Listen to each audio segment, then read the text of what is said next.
So, Coach, first of all, congratulations. What are your thoughts? Thanks, Peter. I'm happy to be home. It's been it's a long 9 years at Attleboro. I'm really grateful for the opportunity of coach there. But being in this community my whole life and having my family here and things like that, and to continue the tradition that North Attleboro's been about. I'm looking forward to getting started. I'm sure there's people new to North Attleboro don't remember you as the quarterback at North Attleboro High School. So you certainly know what North Attleboro football is all about. I do, and my Mr. Beaupre, playing for Mr. Beaupre, kind of has set the stage for me in my goals in coaching, and not only in coaching, but in my career as well. And you take those attributes with you when you go to, whether it be at Framingham or Attleboro, or whether it be at my professional life. And so I've been really fortunate to carry that through with my life with that, and I surely know that the expectations of North football and what's expected every year. Let's go through your career a little. You started out as a head coach over in was it Sweden? It was somewhere across the pond. Yeah, so I actually after school I went over to Europe, played and coached over there, and it was in Sweden.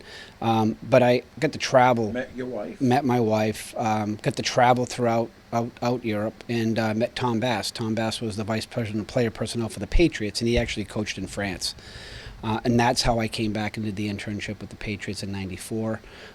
After that, I went to and I applied for the defensive coordinator job at Framingham State College at the time, and subsequently became the head football coach for 7 years. Then I took a little hiatus and started to build my career, but wanted to get back into coaching. And when the Attleboro job opened up in 2013, I thought I'd throw my name in the hat, and was fortunate enough to get it. Having that kind of experience certainly puts you into a special situation.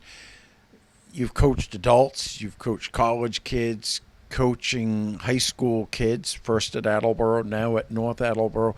What do you learn from coaching? Is it the same at every level?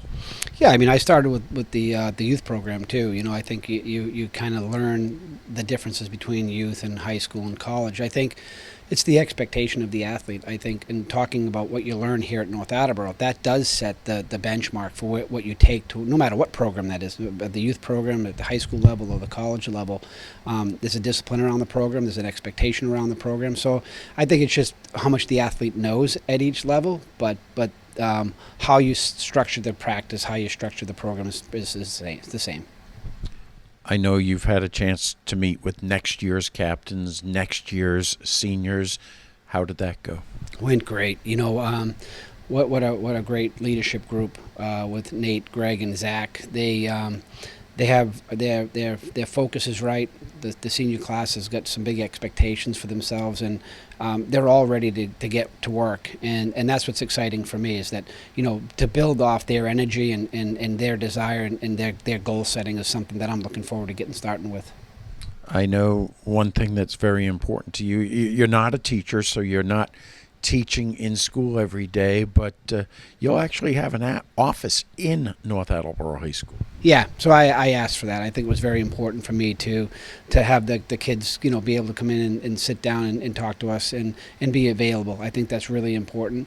And for me, we do so much with the program. To not have an office in the school would have been very difficult. But Mr. Cummer and Mr. Haviland were very receptive to the idea, and I'm looking forward to that. Next year, the schedule's not out, but you know pretty much who you are going to play. The season ends, of course, on Thanksgiving Day. More than likely at Community Field. Outside chance the stands will be in place at the Beaupre Field. The Attleboro kids. Does that give North yet another advantage? No, I think first of all, I know the Kelly Rex. I mean, I've been in it for 9 years, and I know the quality of play that I call it the Big Ten of the Hockenmark, right? And so we know what that expectation is. I think playing Attleboro on Thanksgiving, the kids that I've got to know really great over the last several years they'll be ready for sure, and I think for my expectation we will be too. And the nice thing about the rivalry is back. Right, and I think it's healthy for the community. I've got a lot of respect for what they've done over there, and I'm really looking forward to getting started at North Attleboro and continuing the tradition here. If I go on the Facebook page, North Attleboro, will I find a lot of blue stuff for sale right now? Blue coaches stuff? No, I think I had to get back into the red stuff. I never got rid of that, so it was always kind of in my fabric, right? And I think for me, it's really to continue this tradition. And there's a big expectation on the program, which I'm ready to take on that challenge. Coach, good luck. Thank you very much. Thanks, Peter.